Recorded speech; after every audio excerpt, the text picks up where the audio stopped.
a partner for. So I'm going to talk about the results of that survey, but I'm also going to talk about what it means for us, not just in the short term, but in the longer term. Very quickly, I'll go through the housekeeping, and then I will pick up on the presentation itself.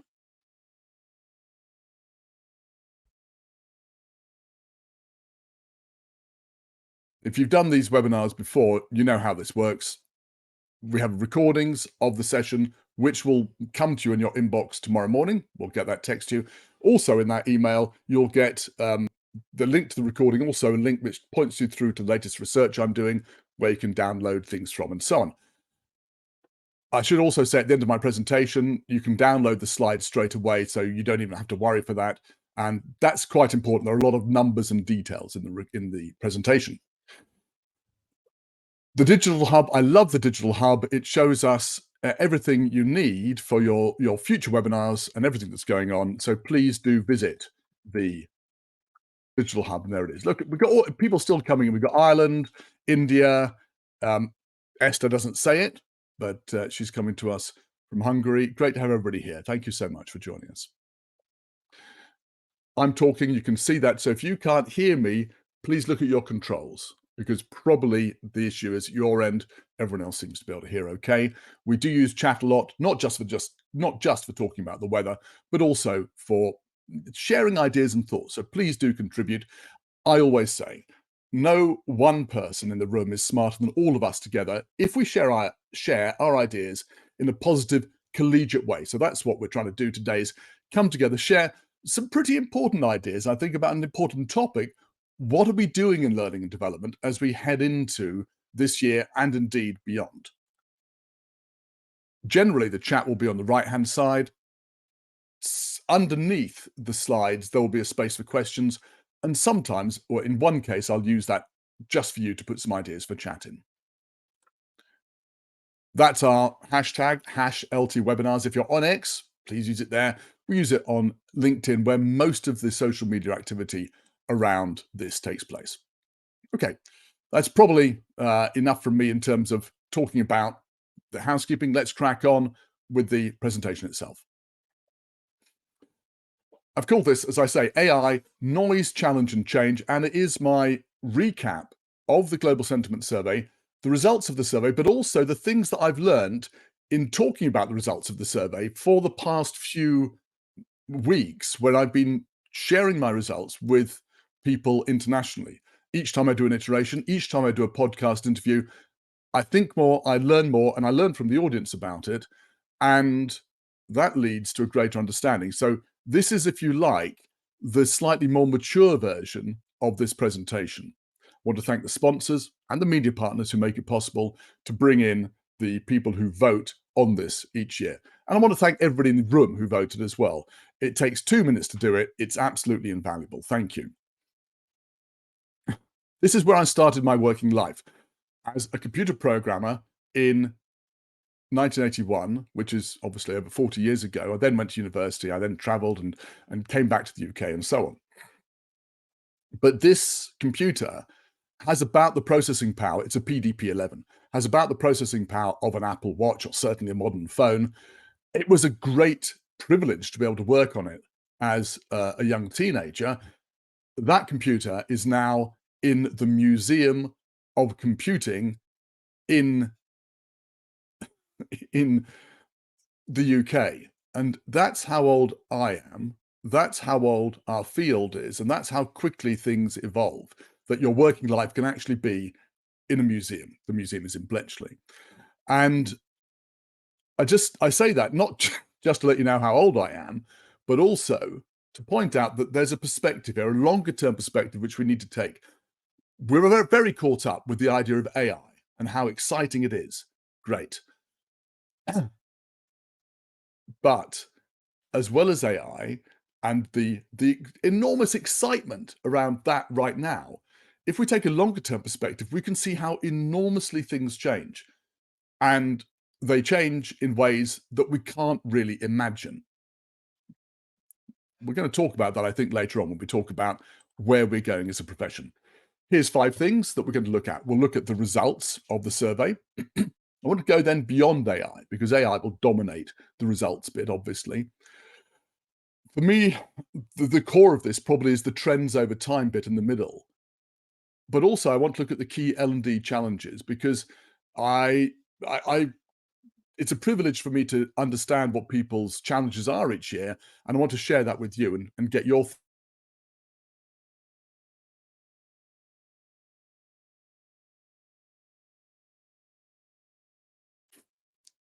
I don't know what the link Andrew's put in the chat for. I'm assuming it's something that looks at the ancient. Oh, it's the National Museum of Computing. Well, thank you, Andrew, for putting that in. Right.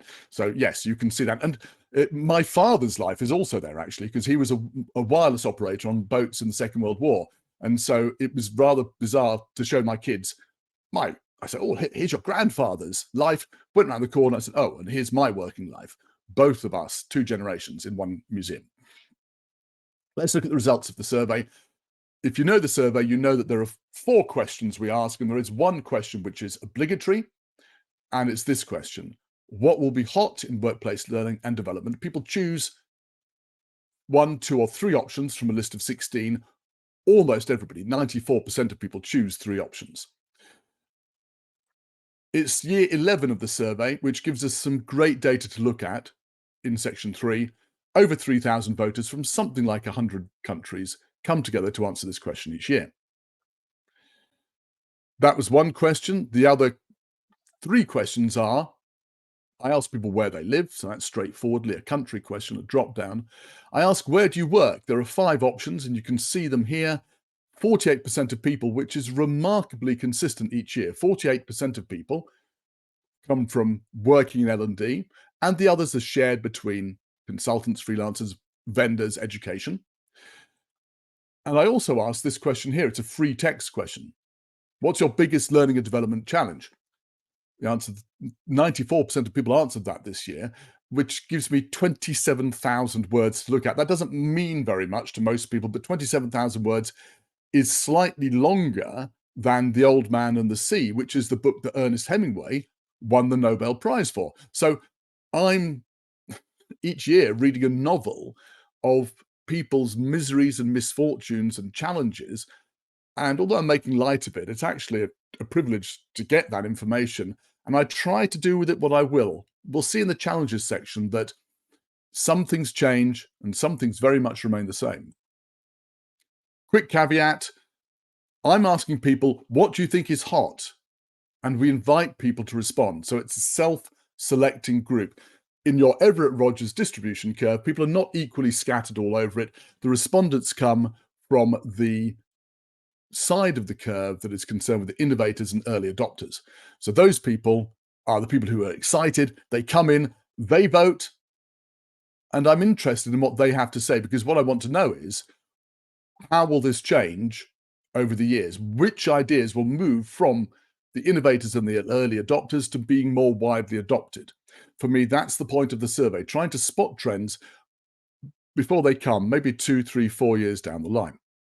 Laggards is a great word, David. It's not used enough. And by the way, it's not a pejorative word. You can be a laggard and still be extremely functional. A lot of legal systems in solicitors and small legal companies in the UK still use green screen computers and are highly profitable businesses because they don't need something that's more complicated.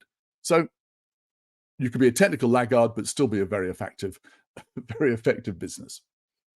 All right, I'm going to stop for a second. I'm going to ask you, here are the 16 options that we ask people to choose from. I'm going to stop for a second, ask you very quickly, in that big box underneath the screen, the big box where it says chat 1, can you just say, which of those just choose one, which of those would you choose as the thing that you think is going to be hot this year? Just drop it into the chat. I'll have a sip of coffee.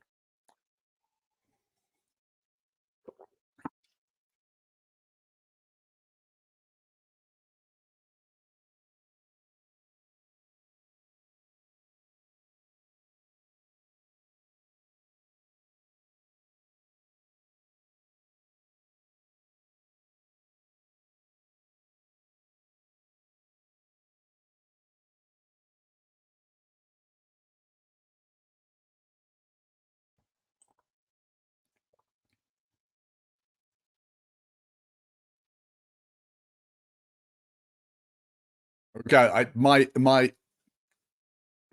Wi-Fi dropped there, so clearly it's not my computer that's at fault. It is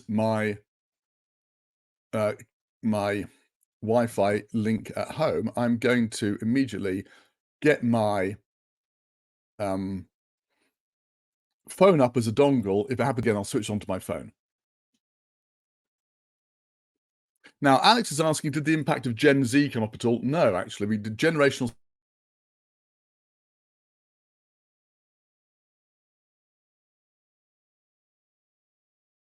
over to my phone as a dongle. I'm going to put that in the window. And I'm going to write a letter of complaint to my IT provider.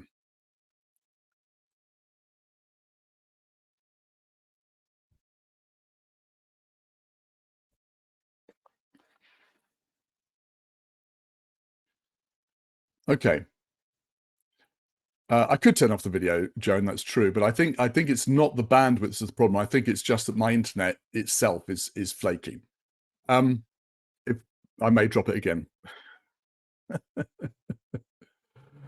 Okay, I'm hoping that I'm going to be able to speak without interruption now. This is super interesting, everybody's answers to this question. Now, look, I want to point out there is no right or wrong answer to this. The answer that you think is going to be hot depends on what you think is generally going to be hot. And also, if you're thinking about yourself, it depends on your context, your country, your company, where you are. All of those things are right for you. It might be that showing value is the most important thing for you, or consulting with the business, or analytics, and it's all fine. AI always comes out first on these because it's the quickest thing to type. It's 2 letters. But also, we also know that AI was super important this year. All right. I'm going to go back to the presentation, but thank you everybody who's contributed there. It's very interesting to see. I'm going to switch back to presenting and make my slides a bit bigger. And that box now is going to be available just for asking questions underneath. Okay. Let me show you what the results were for this year. Okay. You may have seen this before. It's not necessarily going to be news to you. And certainly if you said AI, then you're right. Let me just quickly take you through the results on the table here. At the top, you've got options that we were looking at. This thing here, oops, the number there in brackets is the position it was in last year. Okay. Andrew's raised a good point, which you're very happy to continue having a conversation around. This number here is the position it was in last year. That obviously is the share of the votes. And the arrows are how that share of the vote has changed in comparison with last year. All right. I want to give you very quickly the breakdown of the top 3 takeaways that I think are clear from this year. So firstly, the obvious takeaway is that AI dominates. If you look at 21.5% against 11%, that's a huge jump ahead of everything else on the table. So it's dominating it, it's sucking up all the other votes. Okay. The second point is that, and it's not so clear from the table this, because data and skills consolidate is something we can say if we look at what's happening at the top of the table here, these top 5. And I love the questions. We're going to deal with the questions at the end. Please keep them coming. That's great. And Jana raises this point. There's likely an overlap between AI and reskilling and upskilling. I'm going to get to that point later on. It's really important. These things are not mutually exclusive. But actually, it bears on this point here that data and skills dominate this top of the table. Look at the difference here between number 5 and number 6. 7.8% and 5.9%. There's almost a 2% gap, which is much bigger than the gaps elsewhere, apart from 1, 2, and 3. So there's a big gap between the top 5 and everything else. It's in the top that you've got the 3 green arrows. Everything else is being pushed down the table because AI is taking everybody's votes and attention. And those top 5 things, AI, reskilling, upskilling, skills-based talent management, personalization, and learning analytics all rely in some way on data, and they touch on skills. And as Benjamin Wolf says, yeah, AI is an enabler for many other things. And you're right about personalization, and we'll pick that up later on. Now, Alex raises a point, how are we defining AI? Now, in the survey, I don't define AI at all. I don't define any of these terms because the idea is to discover what people are feeling about these terms that people are talking about. I want it to be a very quick response. For the moment, let's just say that AI is a way of dealing with large amounts of data using algorithms in order to be able to mimic human activity. That's what we'll say at the moment. But I'm not expecting people who respond to the survey necessarily to have that definition in their heads.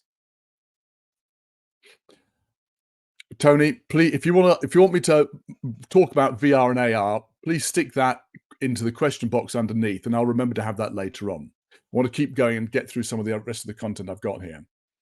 The other thing is that L&D feels tougher than ever. Now, this feels thing, you can't see it on the table. That is the challenges question. I'm going to get to the challenges question later on and tell you why I think it feels tougher. But I did this presentation earlier this week, and somebody, when I put that bullet point up, said, "Amen, brother. That is me."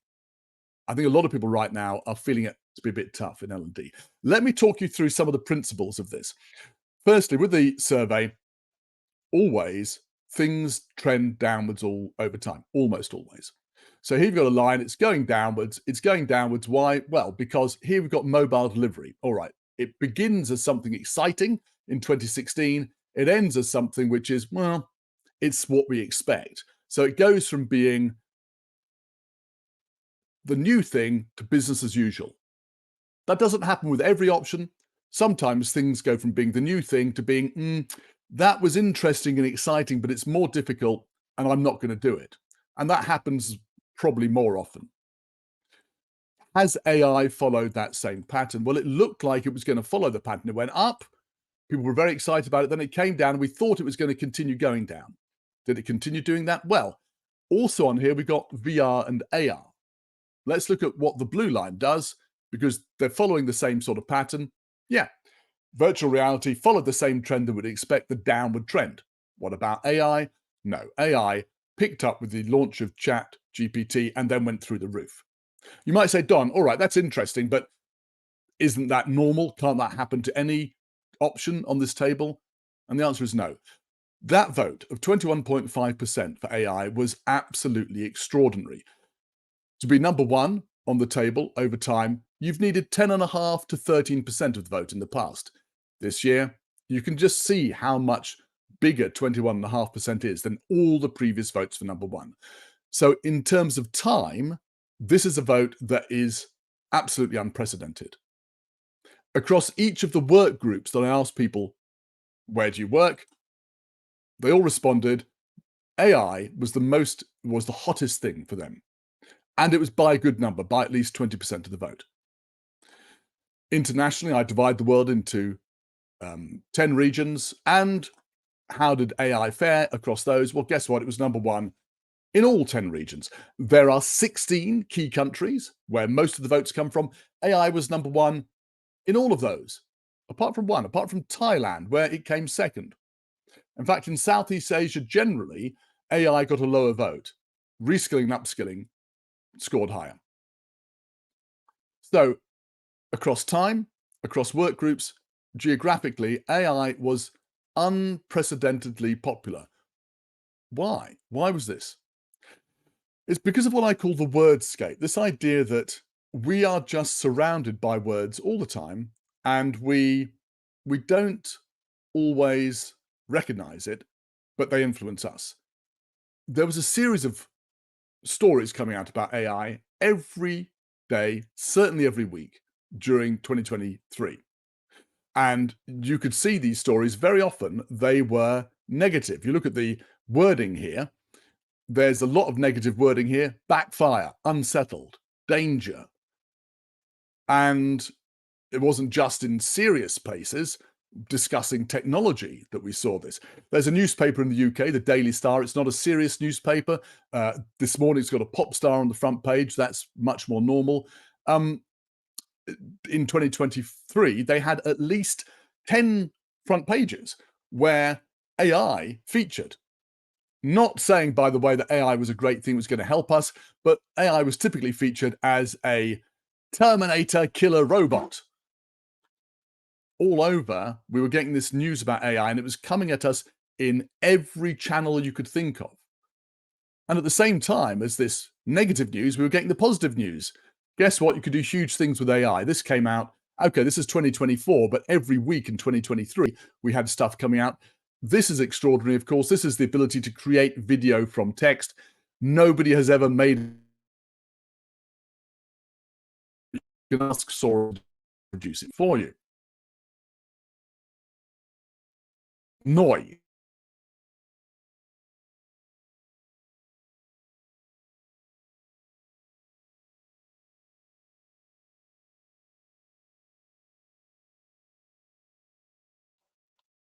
Okay. Yep, I'm back. Dear Donald, you're breaking up. Okay, am I back? I hope so. Good. Thanks, everybody. I can't explain this. I'm going to keep the video off. No, Lewis. I'm going to keep the video off. I'm not that exciting to look at anyway. But I'm hoping, according going along with Joan's suggestion earlier on, that not seeing me will reduce the bandwidth requirement and keep it easier. Yeah, better to keep the video off. So there's a lot of noise about AI. There's a lot of excitement about it. Was L&D doing anything? Well, Egla Vinauskaite and I did a survey. We went out, we looked at people, looked at what they were doing with AI.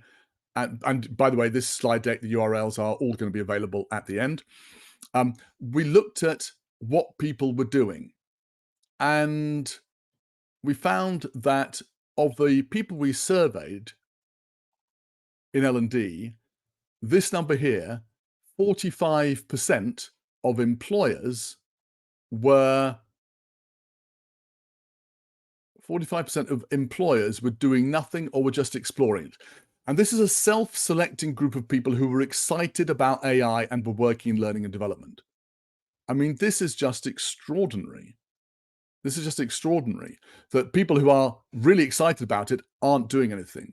So despite the noise, not much was happening. Now, that's changed. That we released this survey in November of last year on the anniversary of the launch of ChatGPT. Well, we've got a new paper coming out this month around about learning technologies, which is going to be a bit different.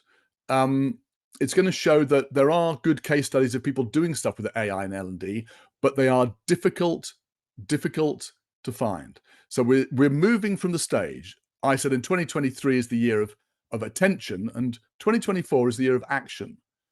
But it's also the year of skepticism. And I think we'll come back to more of that later on. Let's discuss more about AI during the Q&A bit, when I hope I can get my video back on. Okay, great question here about the costs of AI. Peter, could you stick that question into the, or Andrew, possibly you could copy and paste that from Peter into the question box, because I'd love to keep that question to discuss later on. I think it's a very important one. Let's go beyond AI for a second. I want to just look at the choices that people make and look at one thing in particular I've spotted, which is different this year. So here's the table of results, and looking at it, we can see that we've got the arrows going up and down. We know whether things are more or less than last year, but we don't know how much they're more or less than last year. Well, this way of looking at the results tells us. We can see that at the top of this collection of results, people are very excited about personalization. This goes back, I can't remember who said it earlier, that personalization is enabled by AI. We'll look at that later on. But these top three, which are on the top of the table, are all supported by or associated with data and AI. And okay, skills-based talent management has dropped, but it's only dropped by 0.1%. So I'm going to call that a winner. But what I want to look at is a group of options in the middle here. There are three options here, which I associate typically with showing value. The idea is, firstly, you consult with the business, then you do something, maybe you do performance support, and then you show the value you've created. Let's look at how those have performed over time, because they are different from the other options we've seen. You know that usually these things fall away over time. Well, initially, we look at consulting and showing value. It looked like they were on a downward trend. 2019, I added performance support to the table, and then something interesting happened. For the next 5 years, the lines for all three of these were straight. As we've seen, that's really unusual. And then this year, what happened? This year, they fell away. They fell away quite dramatically. As we've seen, they were amongst the biggest losers year on year. This drop here, and I think people have been talking about it already in the chat, is the idea that there's this shiny object syndrome, that people are fixated on AI. And although Andrew Jacobs said earlier, I wish it was value was going to be the thing that was hot this year, the thing that is hot this year is AI. So I think people were being realistic and were looking at AI as being the exciting thing. But it's interesting that so many of the votes came away from the three things that are associated with value. I'm going to be very interesting to see what happens next year. Siobhan puts it very succinctly, we're distracted by AI. Definitely going to look at that question that Sandip asks about which aspects of AI are going to be more useful next year. Yes, we are distracted. So Siobhan, thank you for putting it so succinctly.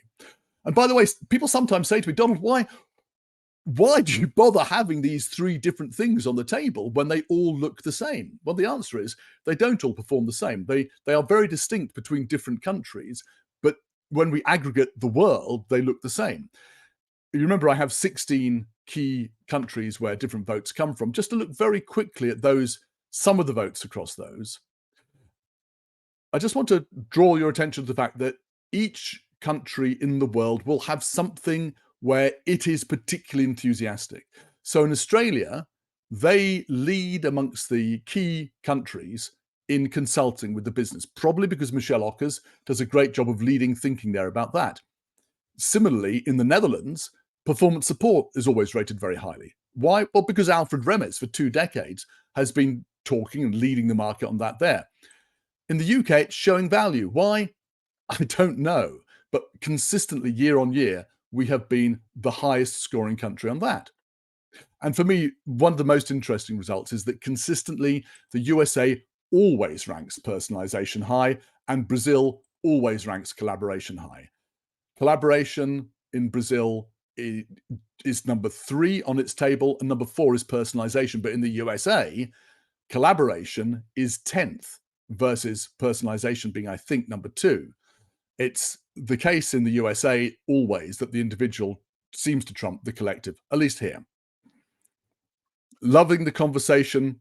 Now, Michaela is saying, I'm curious of why people don't perceive AI and value going hand in hand. But again, I'm going to ask if you could drop that into the question box. I'd love to discuss that at the end. It's a great question to ask. Thank you.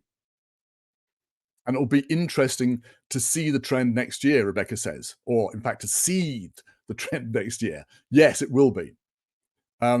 What's the perceived value? All right, let's get to that. I'm going to push through now because I really want to get through to our Q&A. But I want to remember, I've been doing this job for a long time. I've been doing the survey for a long time. I want to look at the trends over time. I talked about personalization and collaboration, how North and South America are divided on that. And you can see that personalization really picked up this year and collaboration really fell away. No, it's never been so divided, those two. So let's look at it. Personalization is absolutely following the trend that we'd expect, going downwards for the past 7 years. And then this year, it's picking up. What about collaboration? Collaboration and social learning, for 5 years, it follows the same trend. And then for 2 years, it picks up and then it falls away. And this line here, where it falls away, is much sharper than this line here. So the rate of descent for the past 2 years has been much more dramatic. What happened? What happened here? What happened in these 2 years? Everybody, just tell me in chat, what was different about those 2 years that the world would vote differently on something? Lockdown and remote work, absolutely. Absolutely. Yeah, you're right. I'm going to just make it explicit here. And it's a combination of all these things. It's COVID and lockdown and remote working, but I call it the pandemic period. So in the 21 survey, people are affected by what's happened in the previous years. Of course, the pandemic and lockdown started in the West, typically in spring of 2020. So we're looking at the results of those years. I don't want to force too much interpretation onto this, but during the period, it was clear, looking at the results, that people were concerned about the need for interaction, the need for being social, and so on. But what I find interesting is that we recognize that need. We recognize the need for being social and collaborating. And then afterwards, well, it's almost like we forgot about it. Yeah, whatever. We're going to get back to L&D. Now, it might be we had solved the problem. We knew how to do collaboration. It might be that we were just moving on to the next thing. And there was a lot of reevaluation. You're right, Catherine, undoubtedly during the pandemic. So if that happened during the pandemic, what happened afterwards? Well, we've seen that these three picked up this year. Sorry, these three being personalization, learning analytics, and skills-based talent management. Now, Marjan's raised a really good point, actually, about that. And I'll come to that, Marjan, the point about people being non-responsive when we get to the challenges section, because that was a real issue, definitely.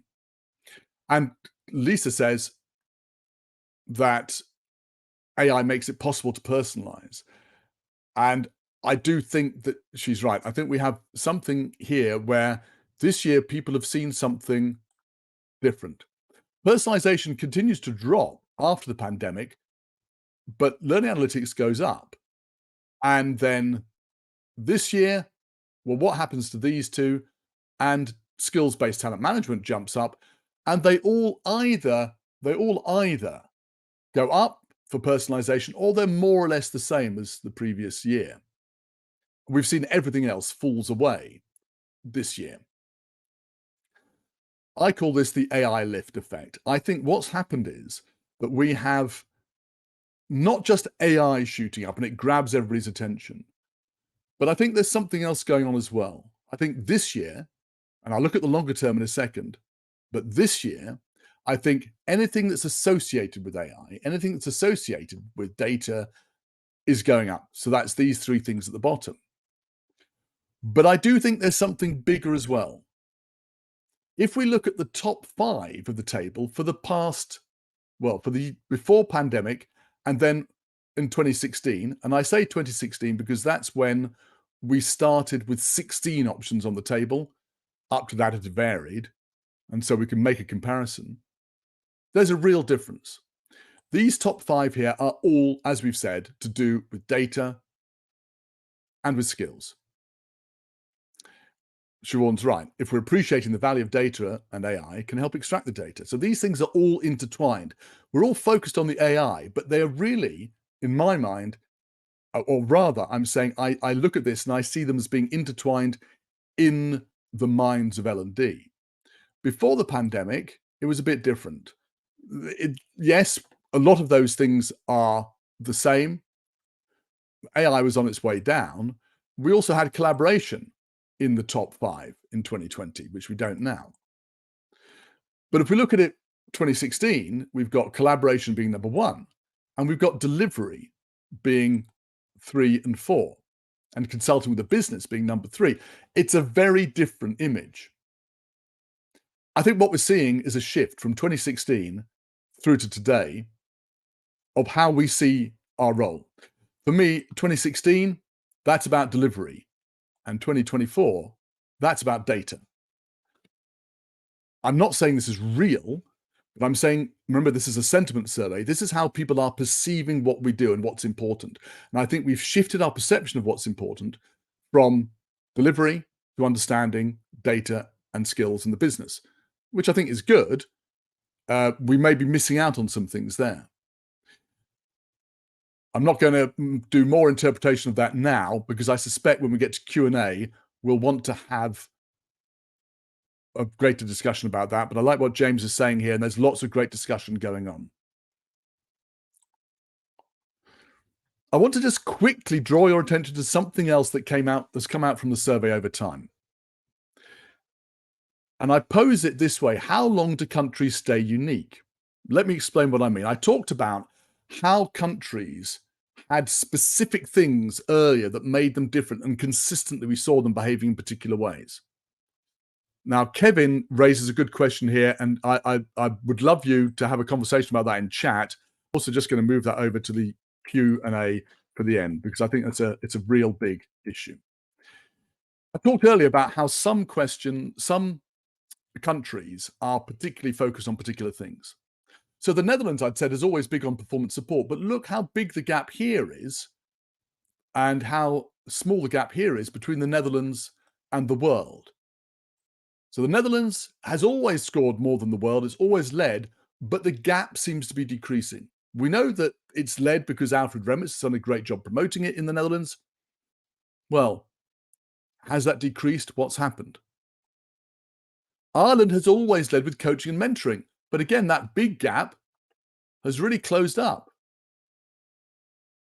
When I ask people in Ireland about that, they say, well, we naturally are drawn towards coaching and mentoring. This is not me saying it. That's largely the audience brought together by the Learning and Development Institute in Dublin. And they respond in that way. There's a sort of cultural trend towards it. The same is true in Sweden, where collaborative and social learning was bigger and is now smaller. And it seems to be getting closer to what the general trend is on the world. With Sweden, there is a tradition of people helping each other out and education, particularly in groups, continuing after school and after university. It's commonly accepted. And yet that seems to be decreasing as a trend over time. Now, this is something which I'm just drawing your attention to. I was asking myself, is it something that is naturally happening to all countries? No. I said that UK leads on showing value. You can see that UK and the world have stayed almost exactly the same distance apart for the last 6 years. I said that the USA leads on personalization. Well, it's been above the world almost all the time. Not all the time. Here it dropped beneath it. It's actually more above the world now than it's been in the past. So there is something happening here. I don't know what it is. When I've spoken to people in these countries, the response I've got is possibly there is an increasing homogenization, particularly of smaller countries, and these countries are all smaller than the UK and than the US, in relation to larger English-speaking countries. So, of course, they speak English in Ireland, but the larger English-speaking world that dominates the internet may be homogenizing or drawing everybody else closer together towards an average. It's a possibility. I can't say it for certain, but I just draw that to your attention. I want to look quickly at the key L&D challenges, then get over to Q&A. As I say, a lot of words come in when people share their challenges, and typically I sit down and I read all of these, and it takes some time.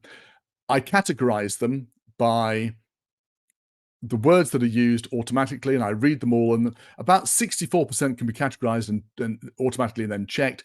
And then there's about another 14% I need to just go through and categorize by hand. I put them into 9 categories. Not everything can be categorized. There are some things where the answer isn't clear. Above everything else, I just want to draw attention to one thing in these challenges. In 2022 and 2023, and we've only had the question for 3 years on the survey, the same number of people responded to this question. What's your biggest challenge this year? 40%. This year, 94% of people responded. It is an insane jump. That is just extraordinary. So what happened? Well, I think the answer is just this. L&D's worried. I think this reflects that people are concerned. And by the way, don't answer this question because I think you know the answer. What was the thing they were most concerned about? Yes, it was AI. AI was both the thing that people thought was hottest and the single word or phrase that came up more often than anything else. In fact, 60 people answered this free text question just with the letters AI, and that is what 60 AIs look like. If I look at the categories, I want to just look at some of the categories that have changed and then some of the categories that have remained less changed over time. Yeah, it, a lot of people saying, "Don, don't you use AI to help you with the task?" Well, I have algorithms that I use that I've written myself. I have yet to find an AI tool that does a sufficiently good job of going through and understanding the nuance of what it means. I'm hoping that by next year, Kelly and Lewis, that I'll be able to sit back and watch TV while the computer in the corner goes through and reads all those comments for me. So, what of the categories have changed over time? Here are three categories. Resources means time, money, people. That has increased as a concern over the past 3 years. So it's number 7 this year, and it's been increasing. External factors have decreased over the past 3 years. This year, it was COVID. It was coming out of COVID and trying to get people to be enthusiastic about doing anything online. In 2023, it was Ukraine. We had a large Ukrainian contingent. Naturally, their lives were dominated by external factors. This year, it's number 9, even though, out of 9 categories, even though people are very concerned about economic turndowns and what have you, it doesn't feature as high as technology, which from number 9 last year of 9 categories is number 1 this year, driven by AI.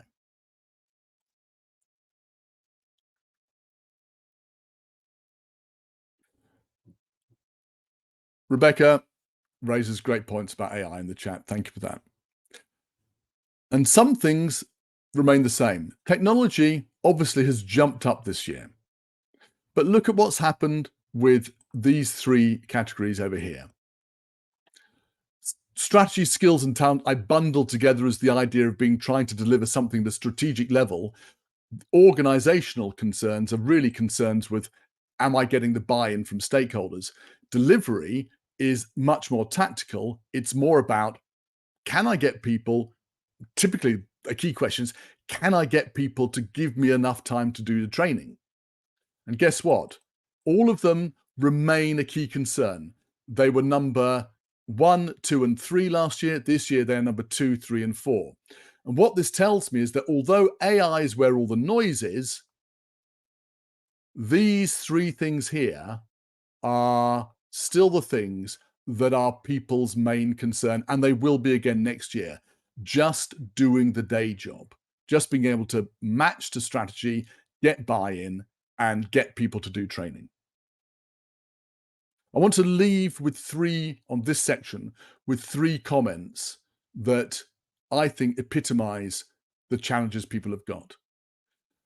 This phrase here, having to do twice as much with half as much, or a variation of it, came up again and again in the answers. The sense was, I'm just being asked to do much. I can't possibly deliver. Changing the perception of L&D, the idea that all we're being asked to do is mandatory training.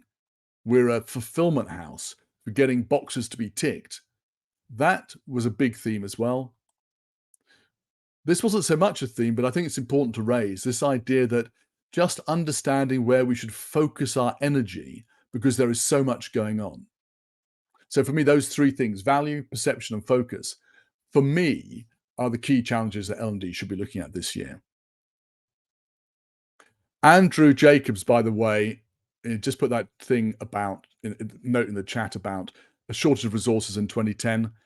At some point, Andrew, you should do a webinar on how you dealt with that. It's an inspiring story. Coming to the conclusions piece. 1 slide. Guess what? People are fascinated by AI and they're scared about it too. Interest in value appears to be fading, but is that just the AI effect? Let's see what it's like next year. The challenges of strategy, delivery, and making things happen in the organization persist, and we predict they're going to keep persisting next year. Are some national differences fading? I don't know. I'm going to keep an eye on that. And we may be moving from a focus on delivery to a new data-informed learning and development. All right. Look, I just want to, this is the Global Sentiment Survey report final page. And there's so much drama, there's so much going on that is causing us to reevaluate what we're doing. I just want to end with that phrase there, that L&D can have a powerful impact. It is our choice. And I think that business about it being our choice is really pretty important, right? We have to make an effort to change what we're doing, particularly to go out and be more in touch with the rest of the organization. I was talking to Heather Stefanski, who's speaking at the Learning Technologies Conference in a couple of weeks' time. She's the Chief Learning Officer of McKinsey. I said, Heather, how on earth do you make sure you're delivering what the business needs and you're not sucked into tactical matters? And she said, Donald, it's very straightforward. I go out and I look at my diary, and I need to spend at least half of my time in conversations, senior conversations, outside the training department. That's how I know I'm doing my job. And I think that is a great, simple metric that anybody in L&D should be aspiring towards. And it's tough. It's tough because those meetings take time. Where do you get the time? Well, I would suggest you get the time by not creating content. I'm loving the debate with Kevin around data versus people. And it's not clear. If you could help me, I would love you to take part in the current piece of research I'm doing. I'm put the chat here, you've got a QR code and everything, which is all about how AI is being used in L&D right now. Even if you're not using AI in L&D, it's really useful to get your views about what's going on and how you think it could be used and what great uses you've seen elsewhere. And is a great debating point. Let's move over to our Q&A. I'm going to take a risk, and I'm going to turn on my video. I think, it's been fine up till now, and I think the problem is it doesn't like my face. That's what's been happening. All right, let's have a go at doing some Q&A. By the way, just so you know what's happening here, you've got the QR code in the top corner there. That will take you through to the link. Underneath that, you've got the resources. Please take part in the research I've got going on. You can download the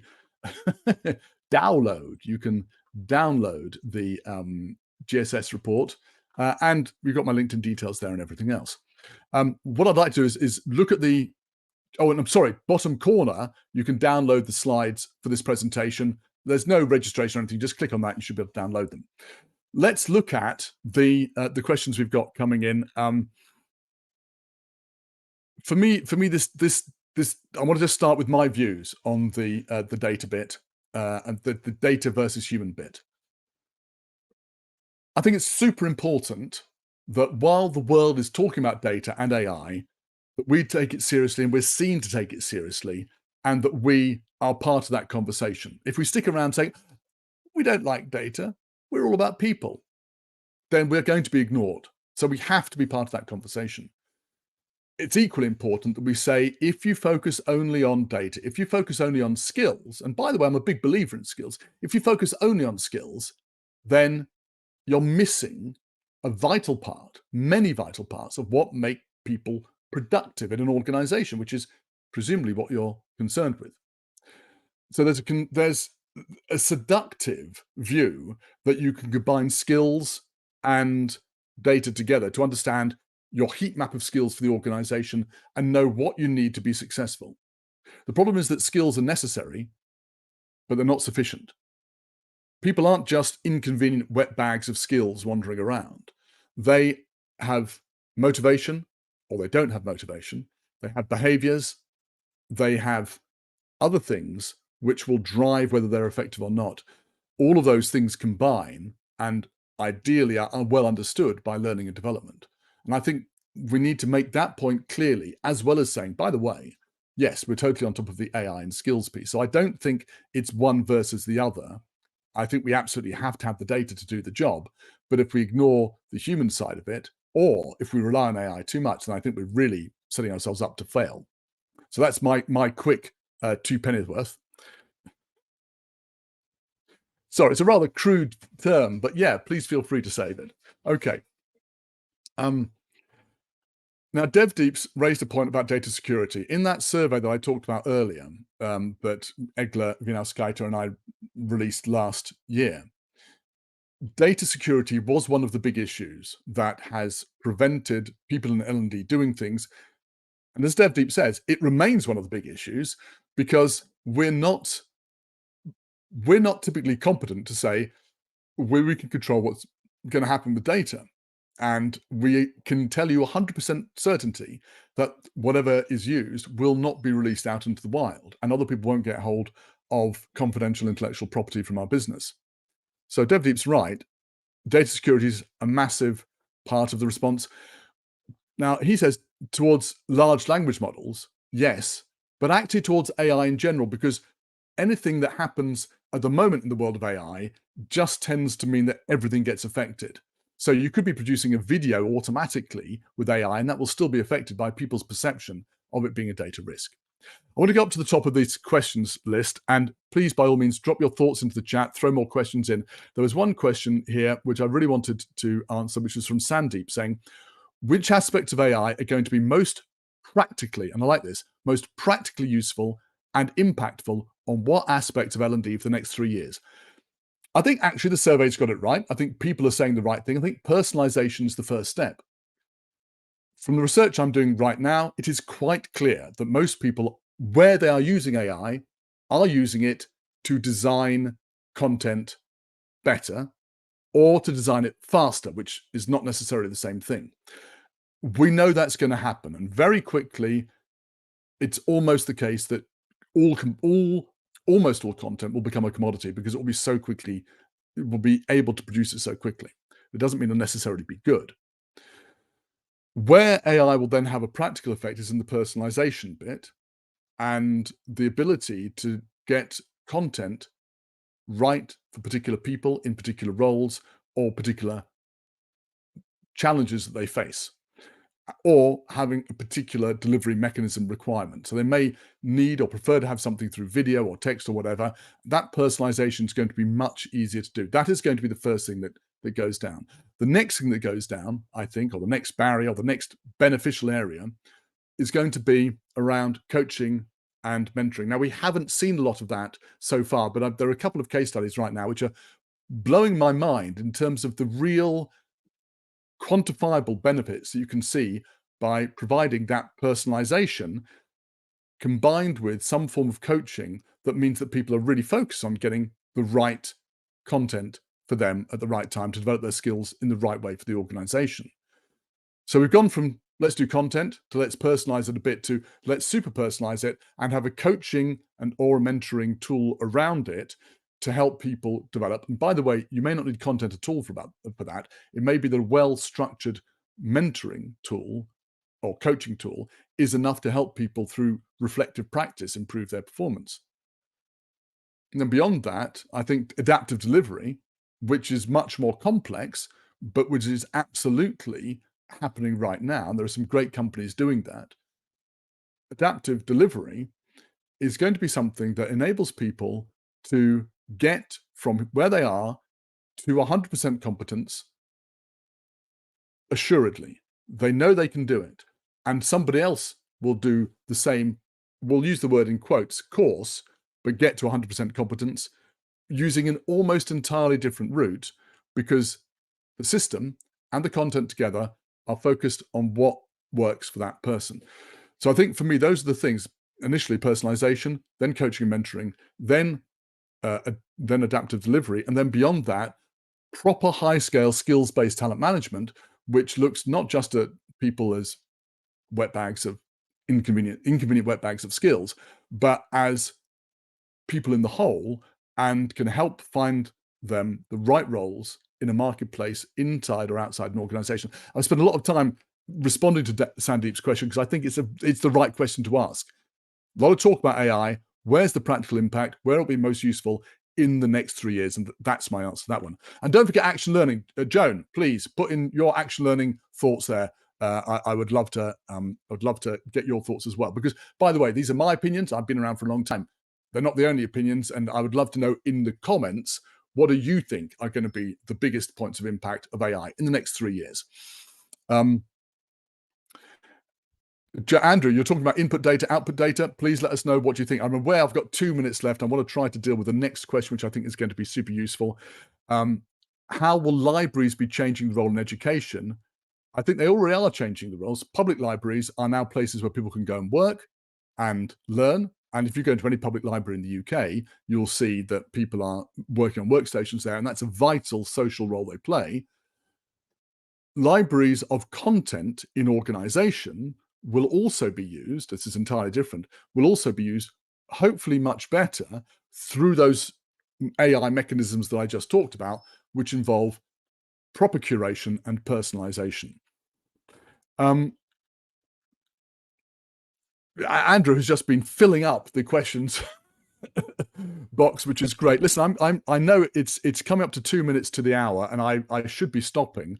I'm kind of enjoying being with everybody, and I'd like to hang out for another 5 minutes. If you need to go now, then of course you need to go, and that's fine. Please do take part in the research. I'm going to keep chatting for a bit. Uh, okay, Marjan, if you're going to be in Orlando at ATD, I am planning to be there. I'll see you there because normally it clashes with learning technologies. Doesn't this year, so I hope to see you there. Jones talking about action learning. Leaders are primed to solve people's problems, so spend all their time solutionizing. It's a great phrase.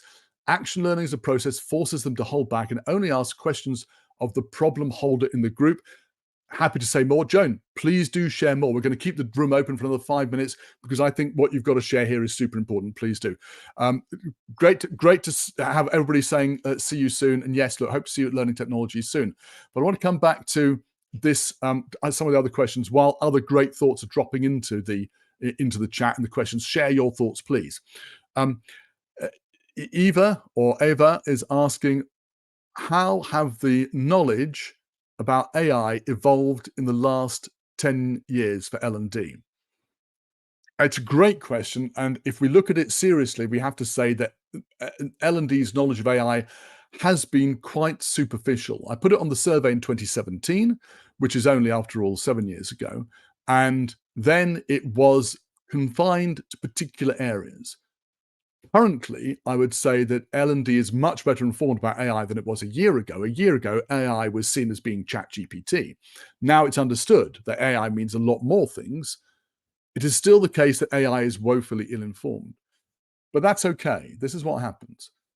What we're going to move to is an area in the future where AI becomes a bit like electricity. At the end of the 19th century, beginning of the 20th century, it was clear that electricity was an extraordinary new power. It was also clear you could kill people with it.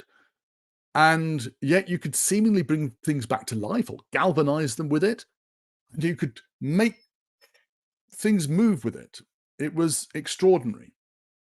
Today, we don't worry about it killing people. We know it can. You don't put a toaster into the bath. You're careful with your plugs, putting things in, putting them out. You know the basic rules of it. You know what it can do, what it can't do. And also importantly, we don't view electricity as being a single monumental thing, like we see AI right now as being a single monumental thing. Rather, we see AI as being a utility that has many different applications. And so we concentrate more on what we can do with it than on the thing itself. We plug something in, maybe it's our slow cooker, maybe it's our laptop, maybe it's our microwave, and we concentrate on the tool. That's where we're going to get to with AI, Eva, and our understanding of it. But my firm belief remains that you can only really get a hold of this by going and experimenting with it. And Ross Stevenson, who does a lot of great work on this on LinkedIn, says, go out, find one problem, find one tool, work with the problem and the tool for a matter of weeks, see where you get to, then do the next thing. It is easy to be overwhelmed. Everybody's overwhelmed right now. Focus on a few things, and that's how we start to learn what you can do with AI. Ross really does know his stuff. And yes, I was going to say, thank you for putting the link in.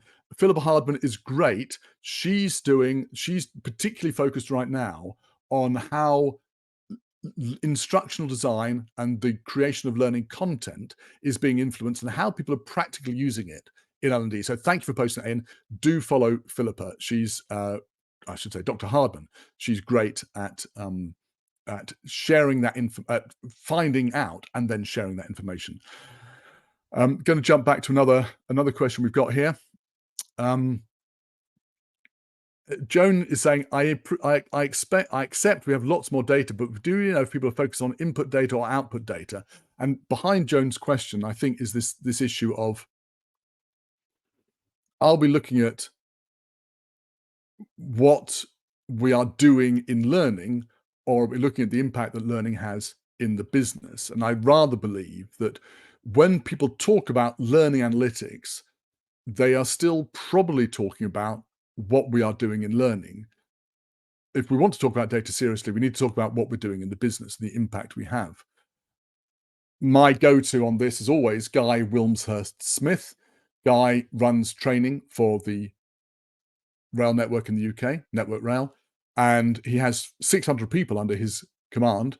And of those, 100 people work for the IT department and 500 are in the training department. And he says he wants to shift that department, his department, from being an HR department to being a data department, because that's what it's all about. Now, they have huge amounts of data, which they can really do spectacular things with, and they can absolutely link what they're doing through to an impact, and they can link that impact through to a monetary effect on the companies that use the railway system. So it is possible to do it. I think it takes a different skill set and a different mindset.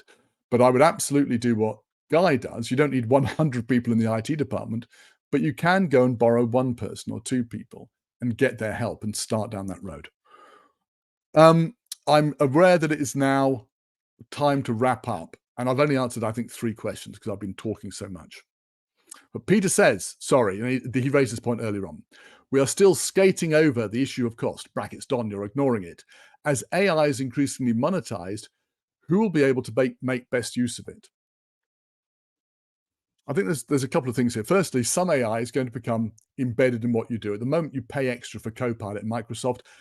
Sooner or later, that price is going to come down. And it may just go down to being an expected part of the tool, and perhaps overall price of Microsoft Office or 365 increases. So that's one part of it. Who will be best placed to make use of it? AI is expensive.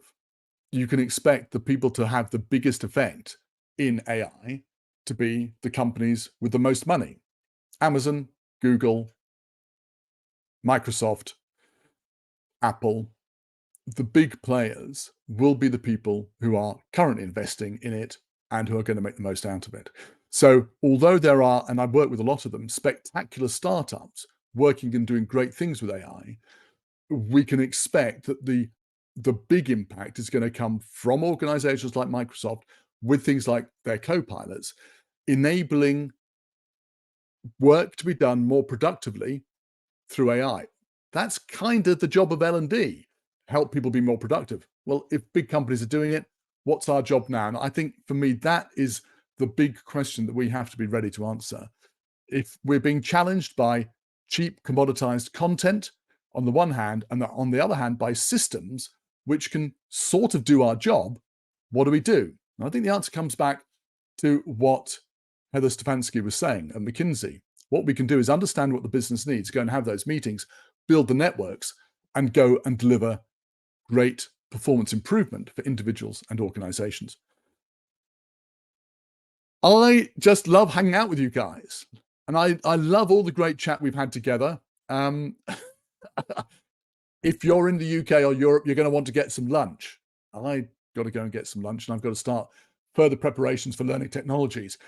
If you're able to come to the exhibition or the conference, I look forward, I hope to catching you there. If not, I hope to catch you online. And please do, look, my LinkedIn is over there on the left-hand side. Please do link in with me. Please do click on that link and join in the latest research. It takes 2 minutes to answer the survey. Go ahead and download the slides, please. It's been a real pleasure being with you here today. And I hope to be able to see you either physically or in the ether at some point in the near future. Bye for now.